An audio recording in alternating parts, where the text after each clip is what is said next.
Hello guys. तर मित्रांनो, आता आम्ही आलोय मुसळ गावामध्ये. हे बघा, ही बिल्डिंग आहे. या ठिकाणी आमचं शूटिंग चालू आहे. तर आता झाली जेवणाची सुट्टी.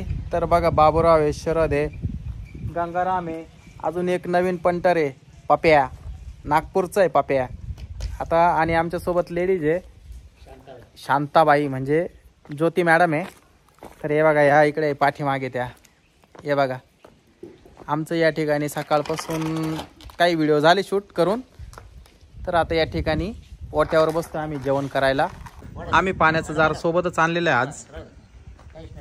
हे बघा, चटई पण घेऊन आलोय. खाली ना खूप वादळ वारं जोरात चालू आहे, त्याच्यामुळे खाली न बसता आम्ही इथं वाट्यावर बसतोय जेवणासाठी. माझा डबा आणला का तुम्ही? माझा डबा घेतला का? हा, नाही नाही, गाडीतून आणला का? पाप्या, भूक लागली का?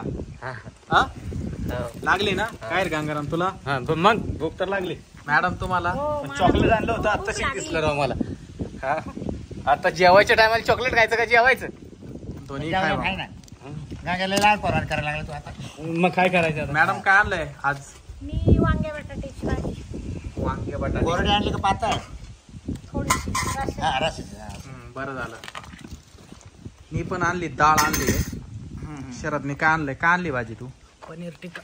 पनीर टिक्का आणलेला आहे. वा वा वा. माझं पनीर टिक्का दिला मग घरी बसून आजारी पडला होता गडी. पण आज 3 डब्यामध्ये नेमका भात कोणाचा आहे का नाही? नाही, भात नसेल आज. अवघड आहे. गंगारामला सारखा भातच खायची सवय लागली. आज तो नशिबात भात नसलच, मी सांगतो तुला. या डब्यात काय बघू? काय? चपाती, अजून भाजी, लोणचं आहे. लोणचं अजून. अरे वा. खाली काय? आणि खाली काय अजून? भाजी. भाजी काय? डाळ बटाटा काहीतरी. काळी भाजी. मित्रांनो, या जेवण करायला.